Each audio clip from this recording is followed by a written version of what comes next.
Hello friends, நம்ம இன்றைக்கி வந்து தேங்காய் மசாலா வந்து வறுத்து அரைச்ச ஒரு டேஸ்டியான சிக்கன் தான் பண்ண போகிறோம். வாங்க எப்படி செய்யலான்னு பார்க்கலாம். ஸ்டவ் ஆன் பண்ணிவிட்டு ஒரு பாத்திரம் வச்சுக்கலாம். இதில் வந்து ஒரு ஸ்பூன் அளவுக்கு ஆயில் சேர்த்துக்கலாம். ஆயில் சூடான பிறகு கொஞ்சமாக கடுகு சேர்த்துக்கலாம். கடுகு பொரிஞ்ச பிறகு கொஞ்சமாக கருவேப்பிலை போட்டுக்கலாம். கருவேப்பிலை சேர்த்துட்டு 2 பெரிய வெங்காயம் வந்து நீளமாக கட் பண்ணி வச்சுருக்கேன். அதை வந்து நம்ம இதில் போட்டுக்கலாம். வெங்காயம் போட்டுட்டு ஒரு 2 நிமிஷம் நம்ம வந்து ஆயிலில் வதக்கிக்கலாம். வெங்காயம் வந்து லைட்டாக வதங்கின பிறகு 1 ஸ்பூன் அளவுக்கு இஞ்சி பூண்டு பேஸ்ட் சேர்க்கலாம். இந்த இஞ்சி பூண்டோட பச்சை வாசனை போகிற வரைக்கும் நல்லா வந்து வதக்கிக்கலாம். இஞ்சி பூண்டு நல்லா வதங்கிடுச்சு. இப்போ நம்ம வந்து சிக்கன் சேர்த்துக்கலாம். நான் வந்து ஒரு 1/2 கிலோ அளவுக்கு சிக்கன் எடுத்து நல்லா வந்து கழுவி வச்சுருக்கேன். இதை வந்து நம்ம இதுக்குள்ளே போட்டுக்கலாம்.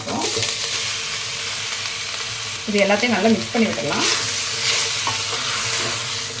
கொஞ்சமாக மஞ்சள்தூள் போட்டுக்கலாம். மஞ்சள்தூள் சேர்த்துட்டு ஒரு வாட்டி எல்லாத்தையும் மிக்ஸ் பண்ணிடலாம். மஞ்சள்தூள் போட்டு மிக்ஸ் பண்ணிவிட்டு 1 நிமிஷம் வந்து அப்படியே வச்சிடலாம்.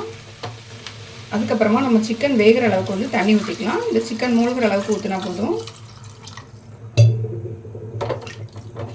தண்ணி ஊற்றிட்டு நல்லா மிக்ஸ் பண்ணிக்கோங்க. மிக்ஸ் பண்ணிவிட்டு நம்ம வந்து ஸ்டவ்வை வந்து மீடியமான ஃப்ளேமில் வச்சுட்டு இதை க்ளோஸ் பண்ணி வச்சிடலாம். சிக்கன் வந்து ஒரு 3/4 பங்கு வந்து வேகணும். இது வேகிறதுக்குள்ளே நம்ம தேங்காய்லாம் வறுத்து மசாலா ரெடி பண்ணிடலாம். ஸ்டவ் ஆன் பண்ணிவிட்டு ஒரு பேன் வச்சுக்கலாம். இதில் வந்து கொஞ்சமாக ஆயில் சேர்த்துக்கலாம். ஆயில் வந்து சூடான பிறகு ஒரு 10 காஞ்ச மிளகாய் எடுத்துருக்கேன். இதை வந்து ஆயிலில் போட்டுட்டு நம்ம இந்த ஆயிலே வந்து இந்த மிளகாவை நல்லா ஃப்ரை பண்ணிக்கலாம். ஸ்டவ்வை வந்து நல்லா சிம்மில் வச்சுட்டு நம்ம ஃப்ரை பண்ணிக்கலாம்.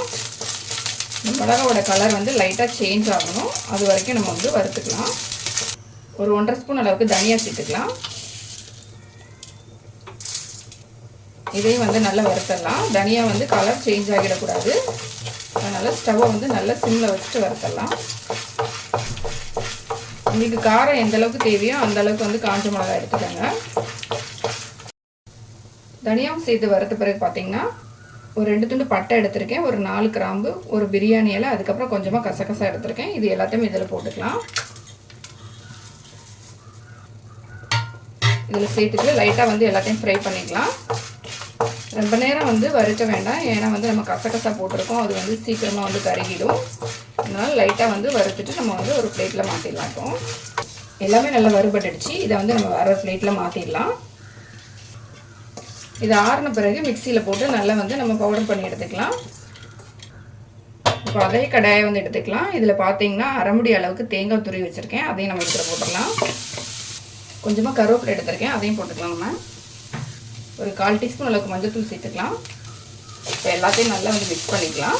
இந்த தேங்காவை நம்ம வந்து நல்ல ப்ரௌன் கலர் ஆவது வரைக்கும் வறுத்து எடுத்துக்கணும்.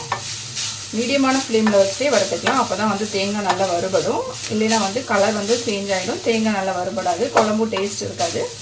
அதனால் மீடியமான ஃப்ளேமில் வச்சுட்டே நம்ம வந்து நல்லா வறுத்துக்கலாம் தேங்காவை. இந்த தேங்காய் வறுத்துட்டு அதே மாதிரி ஆறின பிறகு நம்ம தனியாக தான் தண்ணி ஊற்றி நல்லா பேஸ்ட்டாக அரைச்சி எடுத்துக்கணும். தேங்காவை தனியாக அரைச்சி எடுத்துக்கணும். அதே மாதிரி நம்ம ஃபஸ்ட்டு வறுத்த மசாலாவை தனியாக அரைச்சிக்கணும். அப்புறமா நம்ம குழம்புல தனித்தனியாக தான் சேர்க்கணும். இப்போ இது வந்து நல்ல ப்ரௌன் கலர் ஆகுது வரைக்கும் நம்ம வந்து வறுத்துக்கலாம். தேங்காய் வந்து நல்லா வறுபட்டுடுச்சு. இப்போ நம்ம ஸ்டவ் ஆஃப் பண்ணிவிட்டு இதை ஆறின பிறகு நல்லா மிக்சியில் போட்டு அரைச்சி எடுத்துடலாம். தண்ணி வறுத்து வச்சுருந்த தேங்காவை பார்த்திங்கன்னா நான் வந்து நல்லா நைஸாக அரைச்சிட்டு வந்துட்டேன். அதே மாதிரி நம்ம வந்து வறுத்து வச்சுருந்த காஞ்ச மிளகா, தனியா, பட்டை, கிராம்பு எல்லாம் வறுத்து வச்சுருந்ததையும் நான் வந்து பவுடர் பண்ணி எடுத்து வச்சிட்டேன். இப்போ நம்ம வந்து சிக்கனில் வந்து 2யுமே சேர்த்துக்கலாம். நம்ம தேங்காய் மசாலா எல்லாம் வறுத்து அரைக்கிறதுக்குள்ளே சிக்கன் பார்த்திங்கன்னா ஓரளவுக்கு வந்து நல்லா வெந்துருச்சு. இப்போ இது கூட வந்து ஒரு உருளைக்கிழங்கு வந்து கட் பண்ணி வச்சுருக்கேன். அதை வந்து நம்ம போட்டுக்கலாம். நம்ம வறுத்து அரைச்சி வச்சுருந்த தேங்காயும் இது கூட சேர்த்துடலாம். இப்போ எல்லாத்தையும் மிக்ஸ் பண்ணி விட்டுடலாம். நல்லா மிக்ஸ் ஆன பிறகு நம்ம வறுத்து வச்சுருந்த மசாலாவையும் வந்து இது கூட போட்டுக்கலாம். இப்போ எல்லாத்தையும் நல்லா மிக்ஸ் பண்ணி விட்டுடலாம். தேவையான உப்பு சேர்த்துடலாம். ஒரு தக்காளி வந்து நீள நீளமாக கட் பண்ணி வச்சுருக்கேன். அதையும் நம்ம இது கூட போட்டுடலாம். கொஞ்சமாக கருவேப்பிலை போட்டுக்கலாம். நம்ம தேங்காய் சேர்த்துட்டு ரொம்ப நேரம் கொதிக்க விட வேண்டாம். சிக்கன் பார்த்திங்கன்னா ஆல்ரெடி வந்து குக் ஆகிடுச்சு ஓரளவுக்கு. நம்ம தேங்காய் சேர்த்துட்டு கொஞ்சம் நேரம் வந்து கொதிக்க விட்டால் போதும். இப்போ வந்து நல்லா கொதிக்க ஆரம்பிச்சிடுச்சு. இந்த மசாலா எல்லாமே வந்து அந்த சிக்கனில் வந்து நல்லா இறங்கணும். அதே மாதிரி நம்ம உருளைக்கிழங்கும் போட்டிருக்கோம்ல, அதுவும் வந்து வேகணும். அதனால் ஸ்டவ்வை வந்து மீடியமான ஃப்ளேமில் வச்சுட்டு நம்ம க்ளோஸ் பண்ணி வச்சிடலாம். ஒரு 2 நிமிஷம் கழிச்சு நம்ம ஓப்பன் பண்ணி பார்க்கலாம்.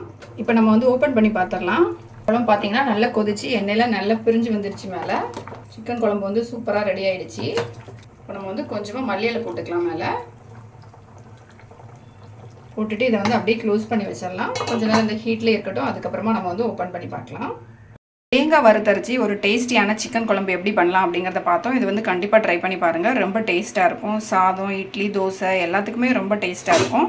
இந்த வீடியோ பிடிச்சிருந்தா லைக் பண்ணுங்கள், ஷேர் பண்ணுங்கள். மறக்காமல் என்னோட சேனலை சப்ஸ்கிரைப் பண்ணுங்கள்.